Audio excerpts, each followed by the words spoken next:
आज हम बात करेंगे एडोलेसेंट एज ग्रुप के बारे में। एडोलेसेंट की एज क्या होती है, उसमें इस दौरान क्या क्या चेंजेस होते हैं, कौन से हार्मोन्स बढ़ते हैं जिसके कारण बॉडी में चेंजेस होता है। हमें अपने बच्चों को इस बारे में क्या समझाना चाहिए कि वो इसके लिए मेंटली प्रिपेयर हो सकें और हम अपने बच्चों का फ्यूचर सुधार सकें।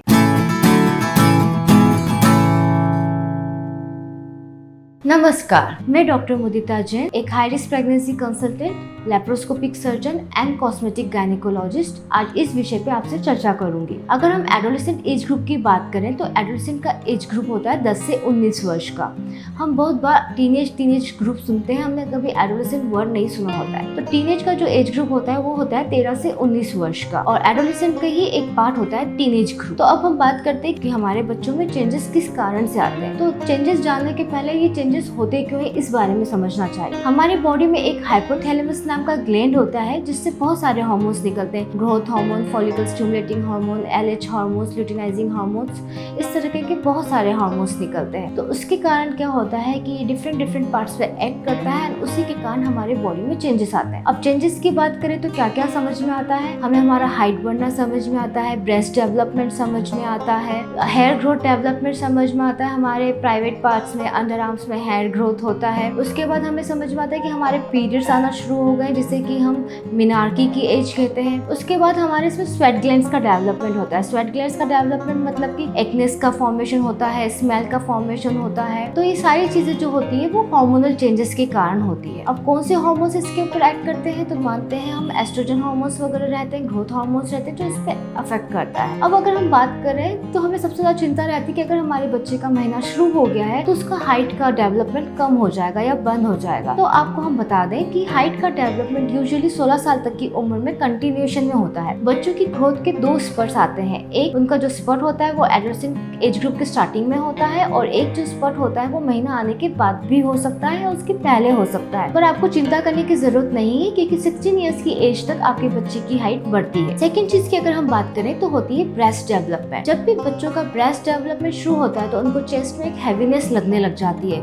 उनको लगता है कि चेस्ट में कुछ भारीपन हो रहा है, हल्का सा दर्द हो सकता है। तो ये सब जो है बॉडी उनकी ब्रेस्ट डेवलपमेंट के लिए रेडी हो रही होती है और उसके साथ साथ उनका डेवलपमेंट शुरू होता है। मेनी टाइम्स हमें ऐसा लगता है कि एक ब्रेस्ट का साइज बड़ा है, दूसरे ब्रेस्ट का साइज छोटा है, तो कहीं कोई प्रॉब्लम तो नहीं है, ऐसा क्यों हो रहा है। जैसे जैसे ब्रेस्ट का डेवलपमेंट प्रॉपर हो जाएगा तो दोनों ब्रेस्ट की साइज बराबर हो जाएगी, उसके लिए चिंता का कोई कारण नहीं है। ब्रेस्ट डेवलपमेंट जैसे ही शुरू होता है उसके 2 से 3 साल के अंदर बच्चे का महीना आना शुरू हो जाता है, तो उसको हल्का सा साइक्लिकल पेन पेट में होना शुरू हो जाता है। तो आप तब अपने बच्चे को समझा सकते हैं कि हाँ अब आपका हो सकता है महीना आ जाए, जिसे हम पीरियड्स कहते हैं कि पीरियड्स आना शुरू हो सकता है। बच्चे वैसे ही पीरियड्स के लिए थोड़े से एंशियस हो जाते हैं क्योंकि आप जब तक समझाएंगे उसके पहले हो सकता है उनकी क्लास में 1 या 2 बच्चों को पीरियड्स आना शुरू हो गए हों, उनका डेवलपमेंट उनसे पहले हो गया हो। तो बच्चे आपकी बात के पहले उनकी सारी बातें सुन के उस हिसाब से अपने आप को मेंटली प्रिपेयर करते हैं। बट हमें उन्हें बताना पड़ेगा कि नहीं, ये नॉर्मल फिजियोलॉजिकल प्रोसेस है, ये हार्मोनल चेंजेस के कारण होती है, इसमें आपको चिंता करने की जरूरत नहीं है। ये सारी फीमेल्स का एक फिजियोलॉजिकल चेंज है जो आपको आगे की ओर बढ़ाता है,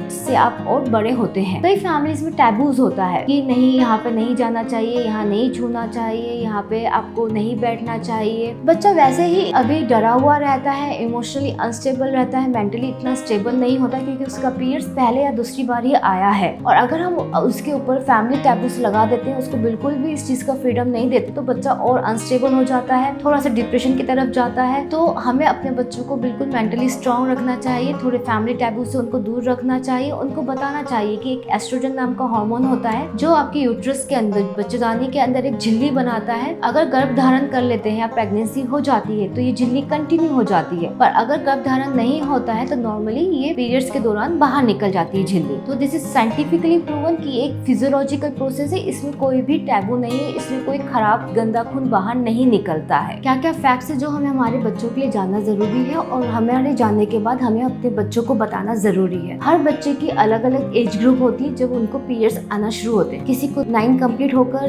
शुरू हो जाते हैं, किसी को 11 ईयर्स में आते हैं, किसी को 13 ईयर्स में आते हैं, किसी को 15 और 16 ईयर्स में आ जाते हैं। बट नॉर्मली एक एवरेज ग्रुप की बात करें तो 11 to 13 ईयर्स के अंदर बच्चों को पीरियड्स आते हैं। जरूरी नहीं है अगर 11 to 13 में नहीं आए तो उसके बाद नहीं आएंगे। हमें इस बारे में क्या ध्यान रखना चाहिए, अगर हमारे बच्चे की उम्र 9 वर्ष है और उसके पीरियड्स आना शुरू हो गए हैं तो हमें अपने डॉक्टर्स को दिखाना चाहिए। ये हार्मोनल इम्बैलेंस के कारण हो सकता है। अगर हमारे हमारे बच्चे की हाइट का प्रॉपर डेवलपमेंट हो चुका है, उसको हेयर ग्रोथ का डेवलपमेंट हो चुका है, उसका ब्रेस्ट का डेवलपमेंट हो चुका है, उसकी उम्र 16 साल हो गई है बट फिर भी अभी उसको पीरियड्स नहीं आए हैं, तो डेफिनेटली हमें अपने डॉक्टर को दिखाना पड़ेगा। अगर हमारे बच्चे का एक्सेसिव वेट गेन होता है या एक्सेसिव वेट लॉस होता है, उसके कारण भी हमारी मेंस्ट्रुअल साइकिल इरेगुलर हो सकती है, हमारा पीरियड नहीं आ सकता है या फिर बहुत ज़्यादा आ सकता है, तो इस बारे में भी हमें अपने डॉक्टर से कंसल्ट करना पड़ेगा। इसके बाद अगर हम बात करें तो उनकी ड्यूरेशन की बात करते हैं कि पीरियड्स कितने ड्यूरेशन चलता है। Normally starting of the periods जो होती है वो 2 से 7 दिन ले सकती है, जरूरी नहीं बच्चे का पीरियड सिर्फ 4 दिन चले, वो 2 दिन से लेकर 7 दिन तक के इसमें वेरी हो सकता है। अब अगर हम बात करें कितने टाइम में आ सकता है, तो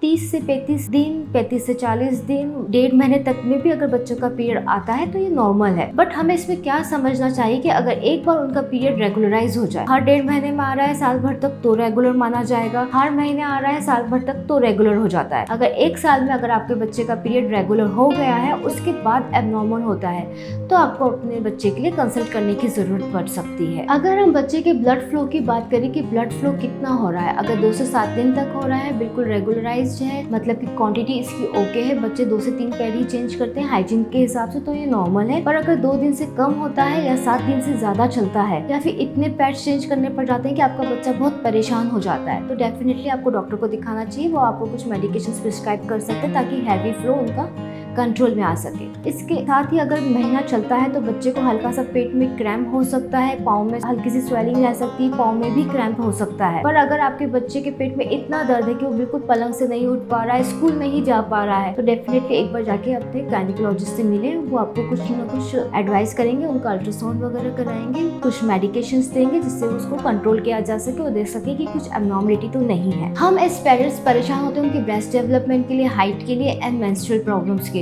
बट हमारे बच्चों को क्या क्या प्रॉब्लम हो सकती है। हमारे बच्चों की अगर प्रॉब्लम की बात करें तो हम उसे 3 हेडिंग में डिवाइड करते हैं। एक होती है न्यूट्रिशनल प्रॉब्लम, सेकंड होती है उनकी behavioural and mental problem, and third होती है उनकी सेक्सुअल हेल्थ रिलेटेड प्रॉब्लम्स। तो अगर हम न्यूट्रिशन की बात करें तो मेनी टाइम्स क्या होता है कि अगर खून बहुत ज़्यादा गिर रहा होता है तो आपके बच्चे को एनीमिया हो सकता है। अगर वो प्रॉपर न्यूट्रिशियस डाइट नहीं ले रहा है तो उसको मैल न्यूट्रिशन हो सकता है, या अगर वो बहुत ज़्यादा फास्ट फूड वगैरह खा रहा है एंड बिल्कुल फिजिकल एक्टिविटी नहीं है, एक्सरसाइज नहीं है, तो वो ओबेसिटी की तरफ लैंड अप हो सकता है। तो हमें इन चीज़ों का ध्यान रखना चाहिए। हमें अपने बच्चे को प्रॉपर न्यूट्रिशियस डाइट देनी चाहिए, थोड़ी सी फिजिकल एक्टिविटी वगैरह भी कराते रहना चाहिए ताकि हार्मोनल बैलेंस मेंटेन रह सके, वो ओबेसिटी की तरफ नहीं जाए। सेकेंड थिंग की अगर हम बात करें तो बिहेवियरल एंड मेंटल प्रॉब्लम। अगर हम बिहेवियरल एंड मेंटल प्रॉब्लम्स की बात करें तो आजकल पीयर प्रेशर बहुत रहता है। बच्चे आपकी बात सुनने से ज़्यादा सुनना अपने आसपास के दोस्तों की बातें सुनना पसंद करते हैं। तो इस दौरान क्या होता है कि वो कभी कभी डिप्रेशन में चले जाते हैं क्योंकि आप उन्हें कुछ अलग समझा रहे होते हैं और साथ वाले बच्चे उन्हें कुछ अलग बता रहे होते हैं। एंड थर्ड इंपॉर्टेंट थिंग जो पीयर प्रेशर के कारण आजकल हम देखते हैं, इनफैक्ट हम जब भी अगर कभी गलती से आफ्टरनून में किटी वगैरह कर रहे हैं, रेस्टोरेंट्स में जाते हैं, तो हम देखते हैं कि हमारे बच्चे हुक्का पी रहे होते हैं या फिर स्मोकिंग कर रहे होते हैं, अल्कोहल ले रहे होते हैं। ये सब भी ठीक है। उसके ऊपर की अगर सब्सटेंस अब्यूज की बात करें तो आजकल कोकेन वगैरह बहुत ज्यादा मिलता है, तो हमें अपने बच्चों के ऊपर ध्यान रखना चाहिए। उनको ज्यादा पीयर प्रेशर के अंडर नहीं आने देना चाहिए, उनको इमोशनल एंड मेंटल सपोर्ट देना चाहिए। This all are hormonal changes. अगर आपकी ग्रोथ अभी नहीं हुई तो थोड़े टाइम बाद हो जाएगी। अगर आपको मेंस्ट्रुअल प्रॉब्लम है तो वो भी ठीक हो जाएगी। एक्नेस हो रहे हैं, एक्सेसिव हेयर ग्रोथ हो रहा है तो वो भी कंट्रोल हो सकता है। So we have to see and check our behavioural and mental health of the child. तो हमें सारी चीजों को ध्यान रखते हुए बच्चों का mental health and emotional support देना पड़ता है। थर्ड इंपॉर्टेंट थिंग की अगर हम बात करें तो वो होती है sexually health related problem. Sexual health related problems की अगर हम बात करें तो उसमें हमने अभी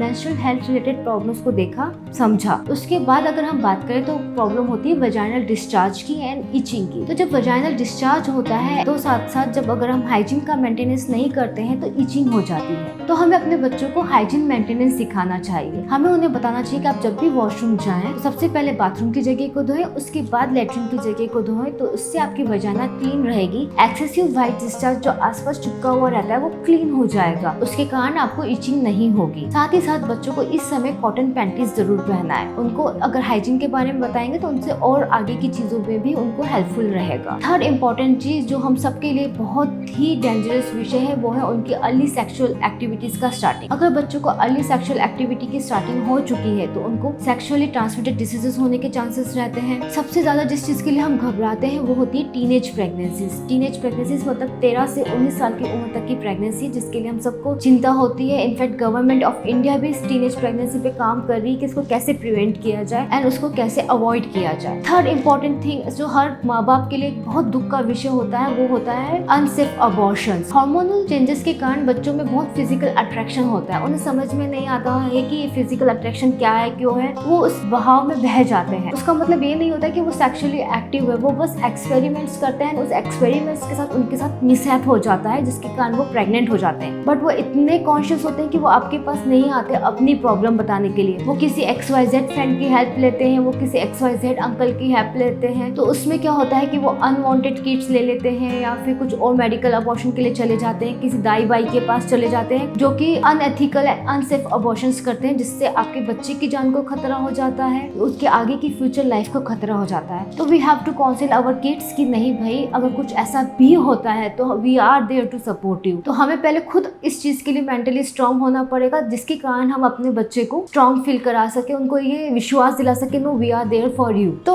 अगर हमें इन तीनों चीजों से बचना है, यानी कि sexually transmitted diseases, teenage pregnancies and unsafe abortion, तो हमें हमारे बच्चों को इस एज ग्रुप में कॉन्ट्रासेप्शन एडवाइस देना ज़रूरी हो जाता है। अगर आपको खुद ही हिचक रहती है कॉन्ट्रासेप्शन एडवाइस देने के लिए, तो आप अपने गायनिकोलॉजिस्ट के पास जाएं, वो आपके बच्चों की काउंसलिंग करेंगे और इस विषय में उनको एडवाइस देंगे। दूसरी चीज़ होती है हम एडोलेसेंट एज ग्रुप में बच्चों को HPV वैक्सीनेशन करा सकते हैं। HPV वैक्सीनेशन जो रहता है बच्चों को सेक्सुअली ट्रांसमिटेड डिसीजेस से प्रिवेंट करवाता है। HPV एक वायरस रहता है जो कि हमारे अर्ली सेक्सुअल ट्रांसमिटेड डिसीजेस की प्रिवेंशन में हेल्प करता है, सर्वाइकल कैंसर के प्रिवेंशन में भी हेल्प करता है। So this are the problems, this are the facts जो कि एडोलेसेंट एज ग्रुप में एज ए पेरेंट हमें पता होना चाहिए। इस वीडियो से रिलेटेड अगर आपको कुछ क्वेरी होती है या कुछ कमेंट होते हैं तो आप हमारे कमेंट बॉक्स में ड्रॉप कर सकते हैं या फिर आप हमारी वेबसाइट पे मेल कर सकते हैं। Thank you.